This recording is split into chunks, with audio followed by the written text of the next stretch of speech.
Hey guys, what's up? Ethys here. We're doing another lore tour. Sorry I haven't done one of these in a while. I think it's been about a week now. I've been really busy. It sounds silly, but these take a bit of like emotional preparation. I'm sure you know what I mean by that. So we're gonna wing it. I don't know what it is. Oh, okay, great. Keeper of the Lake. Excellent. That's nice and relevant for us. So, as we know, we're entering the Agrius here, and it crashed here as a result of the battle for Silver Tier Skies, which was when the Garleans invaded Mordona, and Midgard Sorma decided he wasn't down to clown with that. And after, I think he'd been asleep for, they don't really specify. I think he might have been asleep for thousands of years, but they say something like several centuries. So he shows up to save the day, which I now suspect, since this patch was at the direct bequest of Heidelin, which is pretty cool. In fact, I think I may have suggested in one of my videos recently that I feel like Midgard Sorma might actually qualify as the very first Warrior of Light. Okay, so we've got...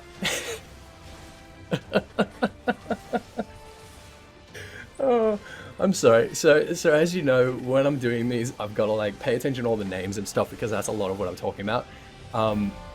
Codpiece Clipper. I mean, if you're not wearing a codpiece, you're in a bit of fucking trouble. That's hilarious. I really like that. That's really good. I don't know who's responsible for that one in the localization team, but bravo, sir. Alright, so we've got, what do we got? The Coblins first. They're, I know the community was having a bit of trouble with categorizing these, whether they're, whether they're Beastkin or whether they're Voidsent. Turns out they're actually Soulkin, so they're most closely related to the Dullahans and the Golems and stuff like that. So basically they're, animated lumps of rock. Presumably the rock sticking out of their back acts as, I don't know, a kind of aerial or something, and once they're given this etheric surge, whether that was by this sort of etheric explosion like we saw the Agrius coming down, or whether that's like a deliberate thing by some sort of necromancer or conjurer or whatever, yeah, they're actually closer to golems than they are to whatever else we might think, insects or whatever. Pudgils, now we know, I should say pugils rather, we know that comes from pugilist, so I guess you might suggest that these guys are basically just, boxing bags. So the pugil, I said it again, pugil stick is one of those big padded staves that you use for like martial arts training and stuff like that. So you can do that without injuring yourself.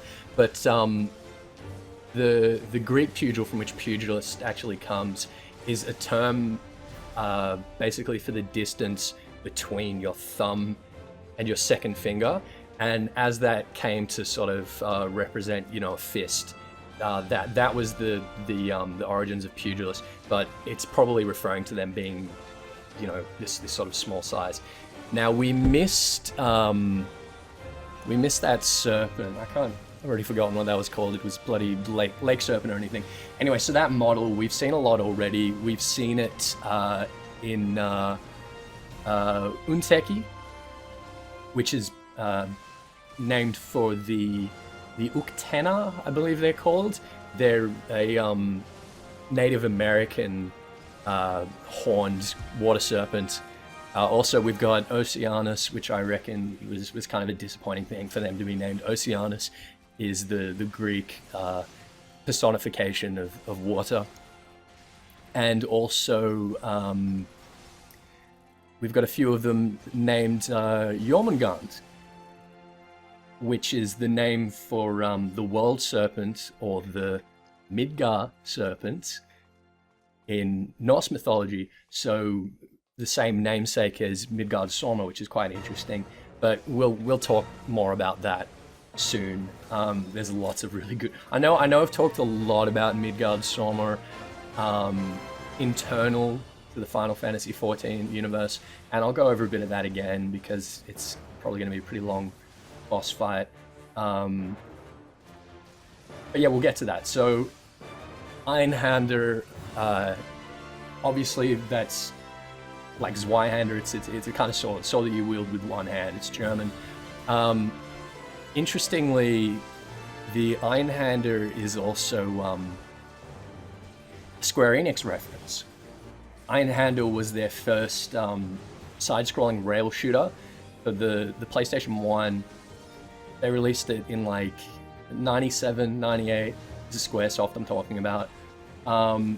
It was received pretty well. It kind of looked a lot like Gradius, but you played as this ship that had this one arm below it that would, you know, hold different guns and stuff like that. So there's like a physical resemblance between that and this boss, which I reckon is pretty interesting. It's pretty cool. This boss also resembles to me. It kind of reminds me of a horned owl. The model for it, which is pretty cool. I want to talk about. I know we missed a couple of enemies there. Where I was talking about something else. We missed. Wanted to talk about the Ninki, the Ninki Nanka. We've seen this a few times. It's a little more.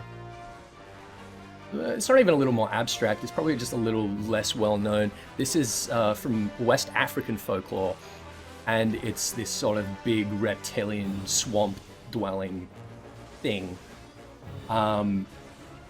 which some Western commentators have sort of described as draconian.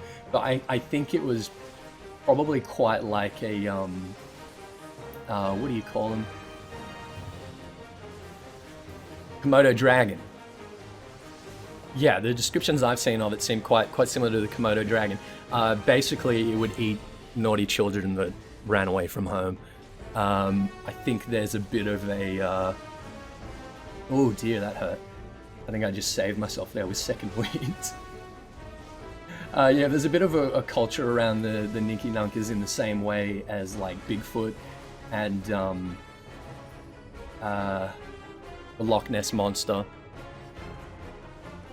And we also encountered a Nyx back there. So Nyx is from the German nicht, which is just literally nothing.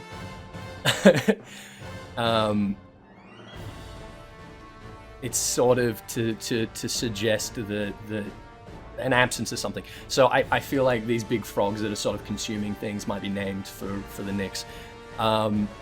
There's also a fun... what was it? What was his name? Tiddalik. Yeah, is a myth from the Aboriginal Dreamtime. It was a giant frog, which the Nyx always makes me think of. But I'll probably have to save that story for another dungeon that we see them in. Because right now we are fighting Secutors and Laqueras. I think I'm saying that right, Laqueras.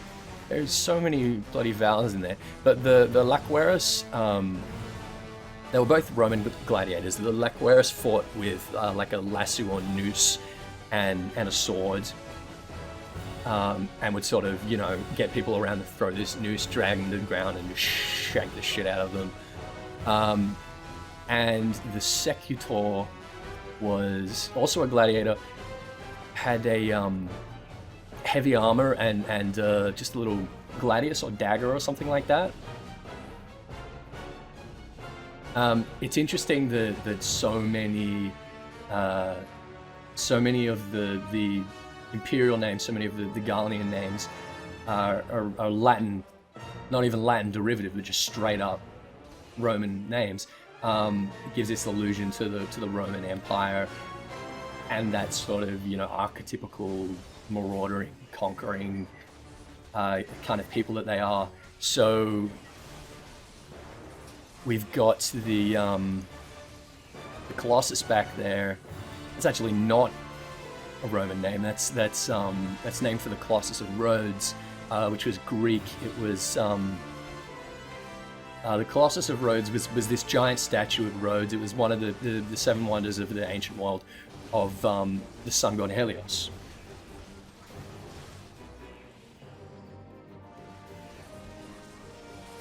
So yeah, speaking of these Roman names, we even got stuff like Gaius van Belsar. Gaius was the name for the Emperor Gaius Caligula Caesar, who was the son of Germanicus, I believe, and was a bit of a crazy one.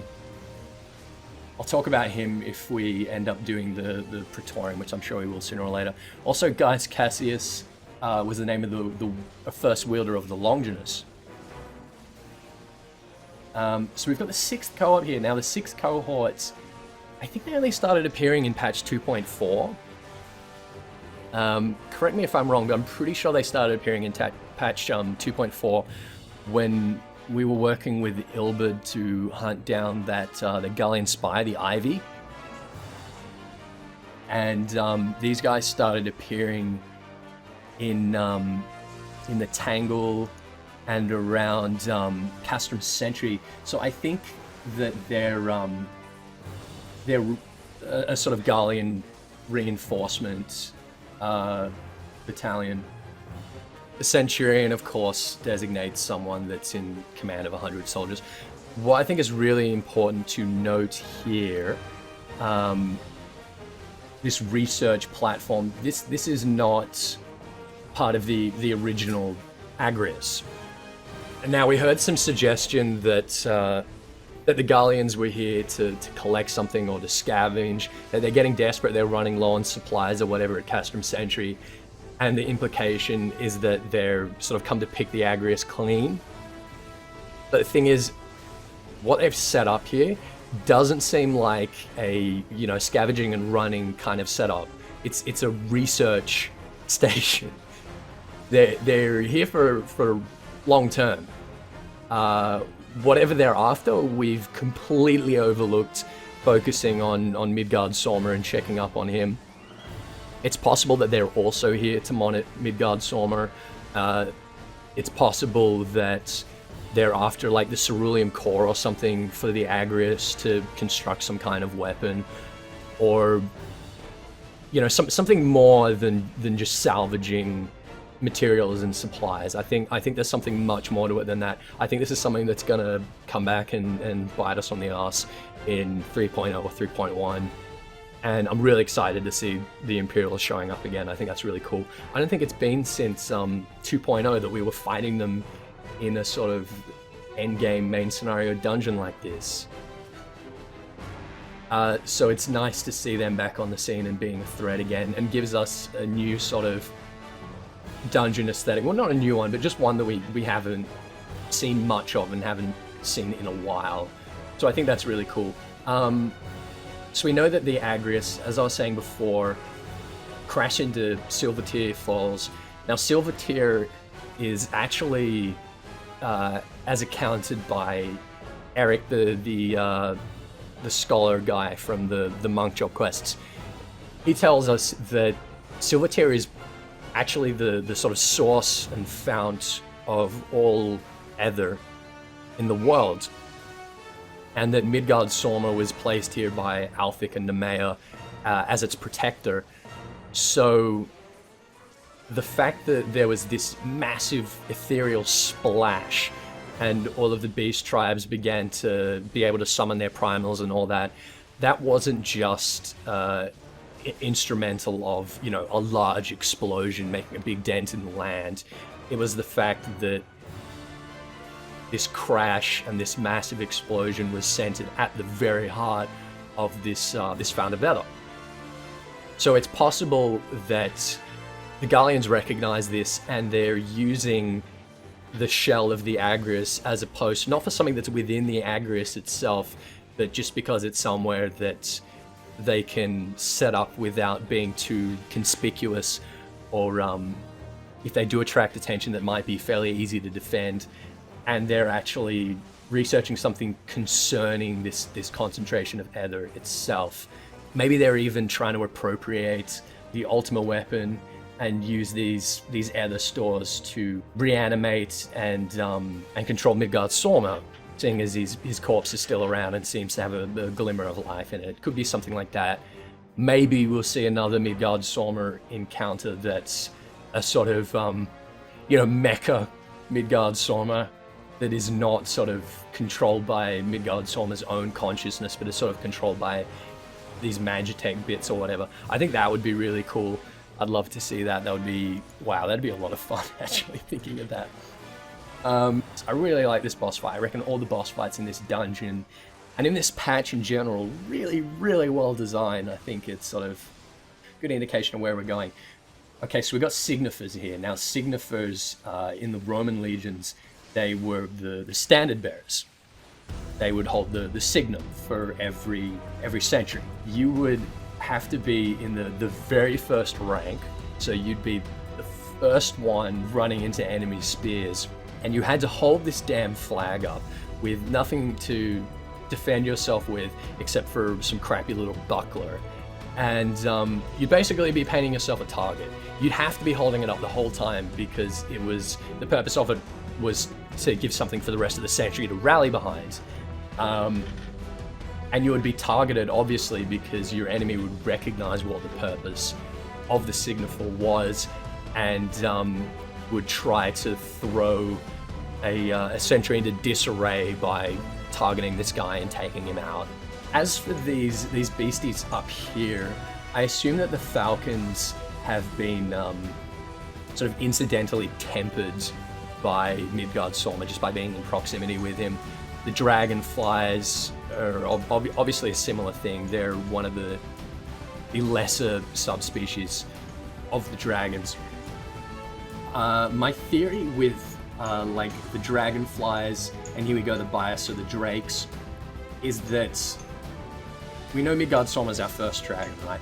He had 6 children. Was it 6 children? Was it 7 children? I think it was 7 children. Who are elder dragons. They're extremely powerful. They include people like Nidhogg. And the children of those ones are, great dragons, but slightly lesser. And the further removed you are from that first generation, the less sort of power, I guess, the less sort of etheric capacity you have. It's kind of like Tolkien's elves, is that you have these ancient elves, the ones that were sort of the first mortal, well, elves aren't mortal, but you know what I mean, the first sort of intelligent peoples. And then their children gain, a certain portion of their power. And as it goes down the line, the elves become less and less sort of impressive and powerful and magically capable. And I think a similar things with the dragons. So these dragonflies and these drakes, they're sort of the children of the children of the children of the...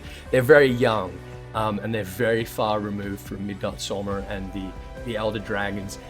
And they're basically at the point now where they're only semi-intelligent, and they just serve as, cannon fodder and thralls and whatnot. And I really think that's how we're going to see the dragon hierarchy. All the powerful dragons that we're going to have are going to be powerful in virtue of being thousands of years old and being either the direct descendants of, the first descendants of Midgardsormr, or the descendants of his children. So I've been thinking a little bit about who Midgardsormr's children might actually be. I'll talk about that in a minute. But sort of just based on, the Final Fantasy lore and other, great dragons we've seen in Final Fantasy. So, like I was saying, Midgardsormr is the Midgard serpent. In Norse mythology, he's the child of Loki and of the giant Angrboda. His siblings were Fenrir, World Eater. We've already seen Fenrir in this game, of course, who would just prophesize during Ragnarok to kill Odin. and also Hel, who was the Norse patron of death and of the underworld, and where the term "go to hell" came from. I'm not joking, that's literally where the term "go to hell" came from. It would mean that when you pass into the next world, you'd appear before Hel, and she'd do whatever she does. Midgard Sormer himself was the rival of, basically, the arch enemy of Thor, and they had a couple of confrontations throughout Norse mythology, some which are pretty entertaining. The first was Loki transformed Midgard Sormer using this sort of illusion magic into a cat, into a big fat cat, and challenged Thor to lift this cat as sort of a bet, and was super impressed when Thor did in fact lift this cat, who was the same weight as Midgard Sormer, who by this time had grown to such a great size that he could wrap around the entire earth and touch his own tail. So that was the first one. The second, Thor went on a fishing trip with a giant named Hymir, and they had a sort of pissing contest, and Thor decided that he was going to behead one of Hymir's oxes and use this head for bait to try and catch something big. Midgard Sormer took the bait, and Thor starts reeling him up, and Hymir basically panics and cuts the line, and Midgard Sormer descends with this ox head, and Thor is pretty upset because he wanted to have a nice fisticuffs. So their third encounter is during Ragnarok. They have their final face-off. Everything happens in Ragnarok. All the beasties come out and start destroying everything. It's the end of the world. So Thor manages to kill Midgard Sormer, but he dies I think there's something symbolic about it. He like walks 9 paces before he dies from the poison of a bite from Midgard Sormer. So that's Midgard Sormer in myth. In terms of the game, I mean, I've talked about him a lot. We know that he was not responsible for the ethereal cry that sort of called for the Battle of Ishgard. A lot of people have been suggesting, we saw the dragon that it was in the trailer, we saw that dragon. A lot of people have been suggesting it was Nidhogg, but Nidhogg had his eye taken out by the first dragoon. We know that from the dragoon job quests. And I went back over the footage a couple of times and had a really close look at that trailer, and I'm pretty sure that dragon has 2 eyes. It doesn't even have like a scar or anything, so maybe it's regenerated. But the Soul Stone of the dragoon is actually supposed to be Nidhogg's eye. But Nidhogg is definitely one of Midgard Sormer's children. I guess another could be Ogopogo, could be Shinryu, probably Shinryu. I expect to see that. Maybe Fafnir, maybe Tiamat. I don't know, I'm really looking forward to it. I think we're going to have to fight them all as like bosses through the 3.0 series. Anyway, that was the slowest run I think I've done of Keeper of the Lake. I don't know why, but it gave me plenty of time to talk, and it turns out there was a lot more to say than I was actually expecting. I'm sure I still missed some things. I always miss some things.